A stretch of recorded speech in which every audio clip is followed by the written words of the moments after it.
Le jour se levait à peine lorsque Corey, Alex, Anna et Mila arrivèrent au point de départ du sentier. Leurs silhouettes se découpaient dans la pâle lumière de l'aube, et leur souffle formait de petits nuages de buée dans l'air froid. Comme à chaque début de mois, ils s'étaient donné rendez-vous pour leur randonnée rituelle. Tous avaient vérifié leur équipement, ajusté leurs sacs et resserré les sangles, prêts à accueillir les surprises de la journée.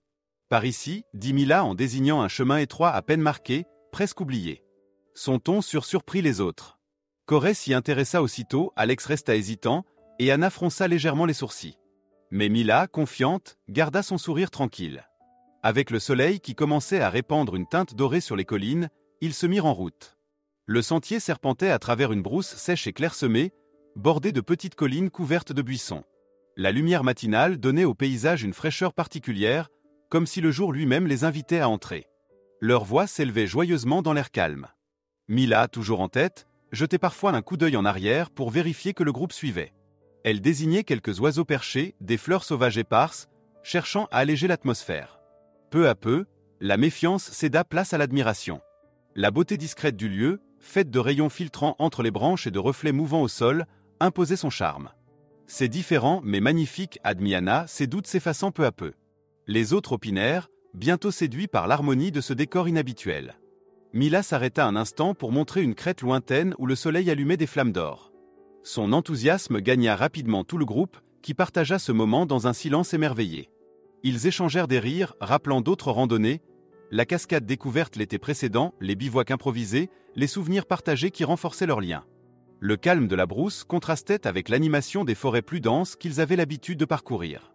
Ici, tout respirait la tranquillité. Anna le remarqua à voix basse, comme si parler trop fort risquait de troubler ce fragile équilibre. Plus ils avançaient, plus le paysage se révélait. Les ombres raccourcissaient, les couleurs se faisaient plus vives et l'air se chargeait de l'énergie du jour. « Je me demande ce qu'il y a derrière ce virage », lança Corey, les yeux brillants de curiosité. La marche prit un tour plus excitant. Ils s'arrêtaient souvent pour admirer une vue, un détail, ou simplement pour s'imprégner du silence vibrant du lieu. Puis soudain, Corey s'immobilisa. « Vous voyez ça ?» demanda-t-il en montrant une forme étrange au loin. Tous se regroupèrent. À travers les arbres, une silhouette massive apparaissait, discordante dans ce décor naturel. On dirait un nid géant, hasarda Anna, plissant les yeux. Intrigués, ils échangèrent des hypothèses. Impossible que ce soit l'œuvre d'un oiseau, dit Mila, fasciné. Leur curiosité prit le dessus. Ils quittèrent le sentier pour s'en approcher. À mesure qu'ils avançaient, la structure se précisa. Un entrelacs immense de branches et de brindilles soigneusement assemblées, une construction colossale et inquiétante. L'air semblait plus lourd, chargé d'une tension sourde. Arrivés tout près, ils contemplèrent ce nid hors norme. Peut-être une sculpture en plein air ? Zogera Alex. Ou un abri construit par quelqu'un, répondit Mila, son regard fixé sur la masse sombre. Ils tournèrent autour, touchant les branchages, évaluant la solidité de l'édifice. Chaque détail témoignait d'un travail minutieux, presque intentionnel. Anna restait en retrait, observant, méfiante. Aucun d'eux ne parvenait à expliquer ce qu'ils avaient devant les yeux. Mila, emportée par sa curiosité, tendit la main. « Attends !» s'écria Anna. « On ne sait pas ce que c'est, ni si c'est sûr. » Un silence pesa soudain sur le groupe. L'excitation des minutes passées s'éteignit, remplacée par une inquiétude sourde. Tous sentaient que ce nid cachait quelque chose d'étrange. Puis Mila se figea. « Vous avez entendu » Chuchotatl. Les autres se turent. Un son ténu venait de l'intérieur. Un souffle. Ou une voix. Ils retinrent leur respiration. Puis cela se précisa. Au secours. Un murmure humain, faible mais distinct, sortait de l'obscurité du nid. Les quatre amis échangèrent des regards stupéfaits, glacés par ce qu'ils venaient d'entendre. « Il y a quelqu'un là-dedans !» s'écria Mila. Leur visage trahissait à la fois la peur et la détermination. La randonnée tranquille venait de basculer. Ils s'approchèrent davantage, cherchant une ouverture. Leurs mains palpèrent la surface rugueuse, mais tout était étroitement tressé. Aucun passage visible. La voix, plus faible encore, répétait son appel. Leur cœur battait à l'unisson, empli d'une urgence nouvelle. « On ne peut pas partir sans vérifier », déclara Anna avec fermeté. Le groupe acquiesça, et l'aventure prit une dimension bien plus grave. Ce n'était plus un simple mystère, mais une mission. Devant ce nid monumental, ils se préparèrent à découvrir ce qui se cachait réellement derrière ces parois de branches. Le nid se dressait devant eux comme une énigme monumentale. Aucun d'eux n'avait jamais rien vu de semblable. Les branches s'entremêlaient de façon si serrée qu'on aurait cru un mur vivant, un rempart végétal défiant toute tentative d'approche. Pourtant, à travers ce dédale compact, la voix revenait, faible et pressante. « Au secours !» murmura encore l'écho, cette fois plus net, presque suppliant. Un frisson parcourut le groupe. La certitude qu'une personne était piégée à l'intérieur s'imposa aussitôt. Mila posa sa main contre l'écorce rugueuse. « On doit l'aider » dit-elle d'une voix ferme. Alex, visiblement tendu, hésitait. « Mais comment ? C'est trop solide, on dirait que c'est fait pour empêcher quiconque d'entrer. » Corey serra les poings, déterminé. « On peut essayer de démonter petit à petit. Retirer des morceaux, créer une ouverture. Et si ça blesse la personne coincée ?» répliqua Anna, l'inquiétude dans les yeux. Ils se turent. Le silence qui suivit était seulement rompu par le souffle du vent dans les herbes sèches. Finalement, ils convinrent d'agir avec prudence. Ensemble, ils commencèrent à tirer sur les brindilles les plus lâches, à dégager ce qu'ils pouvaient sans casser brutalement la structure. Mais chaque branche semblait retenue par mille autres, comme si l'ensemble avait été conçu avec une intelligence mystérieuse. Leurs efforts paraissaient vains. La voix, de plus en plus faible, continuait de les hanter. « Peut-être qu'il faut grimper », proposa Corey en levant les yeux vers le sommet. « Ou utiliser des outils », ajouta Alex. « Avec un simple couteau, ça prendra des heures. » La discussion se fit plus vive. Anna craignait de perdre du temps précieux. Mila, elle, ne voulait pas abandonner. « Si quelqu'un est enfermé là, chaque minute compte », insista-t-elle. Après un long débat, ils se partagèrent les rôles. Alex et Corey reprendraient le chemin du retour pour chercher du matériel, pendant que Anna et Mila resteraient près du nid. La séparation fut difficile à accepter, mais nécessaire. « Faites attention », dit Alex avant de s'éloigner, son regard inquiet glissant vers les deux jeunes femmes restées en arrière.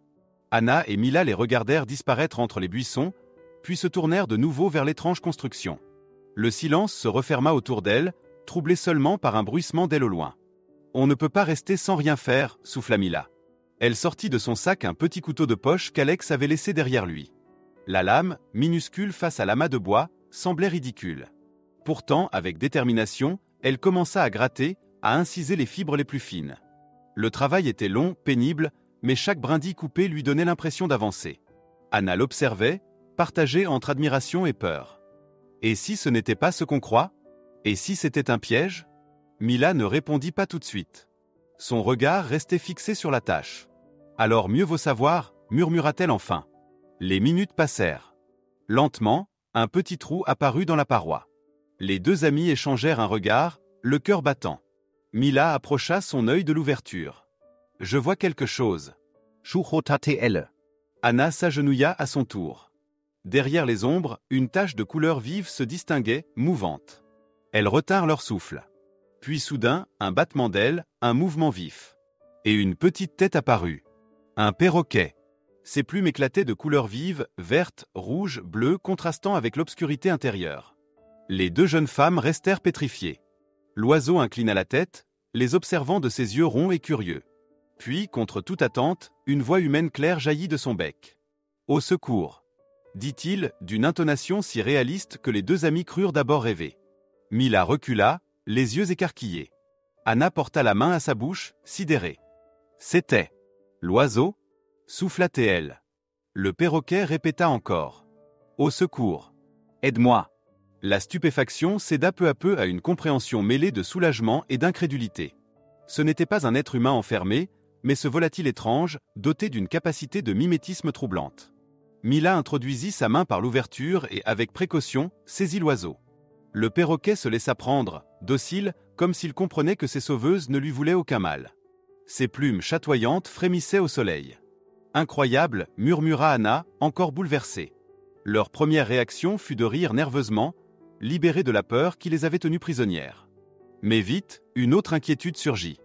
Il doit appartenir à quelqu'un, dit Mila. On ne peut pas simplement le laisser ici. Elles décidèrent de le garder avec elles jusqu'au retour de Corey et Alex.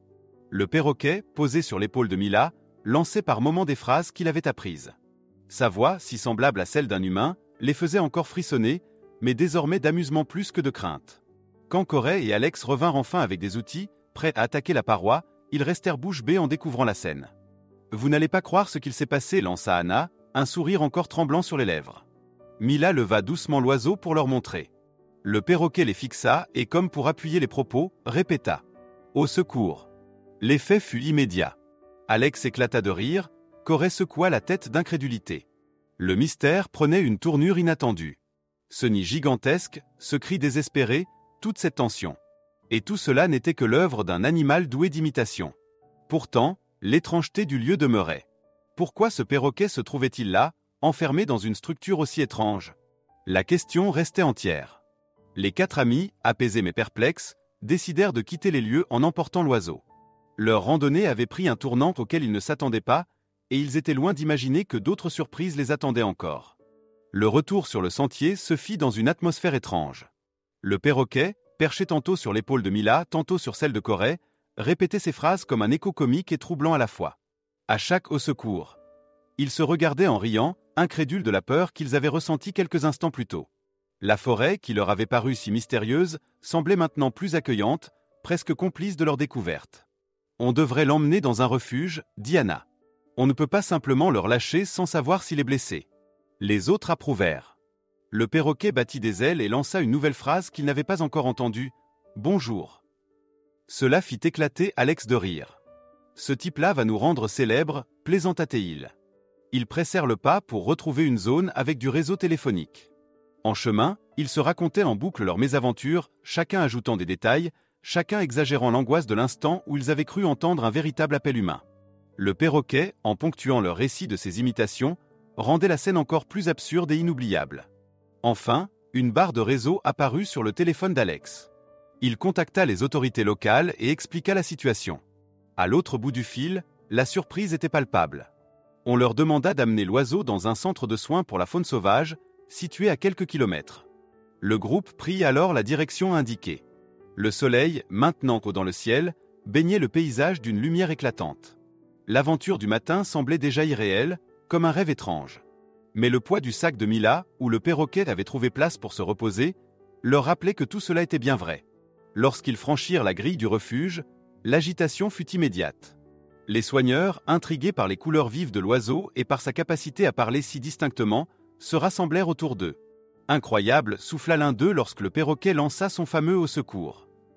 Le responsable du centre prit l'oiseau avec précaution et vérifia aussitôt son état. Rapidement, il remarqua un petit anneau métallique à sa patte. « Attendez, dit-il. Cet oiseau est enregistré. » UN-Längs sind là. Tous retinrent leur souffle, comme s'ils pressentaient que l'histoire allait prendre une nouvelle dimension. Le soigneur consulta ses fichiers, nota les numéros gravés sur l'anneau, puis passa un appel. Quelques instants plus tard, il raccrocha et annonça « Nous avons retrouvé son propriétaire ». La nouvelle fit naître un mélange d'étonnement et de soulagement. Le groupe échangea des sourires.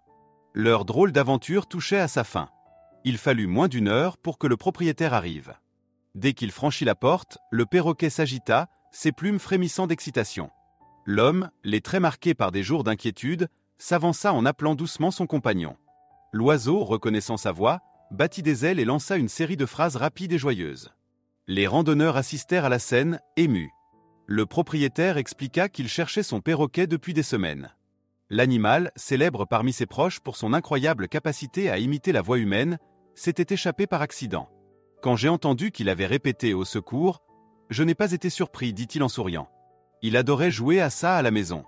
Mais je n'aurais jamais imaginé qu'il provoquerait une telle frayeur. Le refuge résonna de rire. L'atmosphère, lourde quelques heures plus tôt, s'était transformée en une fête inattendue. Le perroquet, désormais rassuré, ne cessait de babiller, comme s'il voulait raconter lui-même son aventure. Bientôt, un journaliste local, alerté par le refuge, arriva pour recueillir leurs témoignages. Le récit fit sourire tout le monde. 4 amis persuadés de sauver une vie humaine, découvrant finalement un perroquet à la voix troublante. L'histoire avait tout pour captiver le public. Le mystère, la peur, puis la surprise et le soulagement. Les amis, d'abord un peu intimidés par l'attention, finirent par partager leur aventure avec enthousiasme. Chacun raconta ce qu'il avait ressenti. L'angoisse de Mila en entendant la première plainte, le doute rationnel d'Alex, la peur silencieuse de Anna, la détermination de Corey. Ensemble, ils composèrent un récit vivant qui, déjà, prenait la dimension d'une légende locale. Lorsque tout fut terminé, le propriétaire remercia chaleureusement les randonneurs.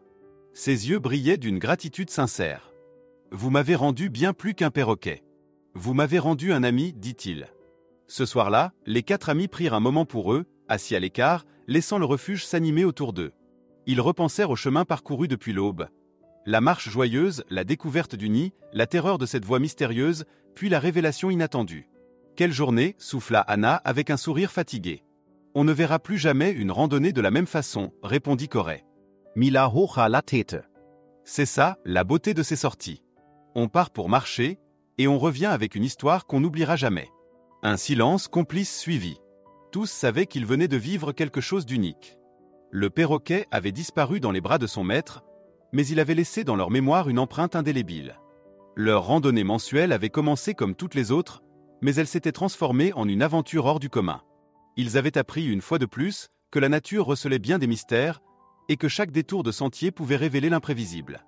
Et tandis que le soleil déclinait lentement, colorant l'horizon de teintes orangées, ils se promirent de revenir bientôt, prêts à accueillir les surprises que leur réserverait encore la forêt.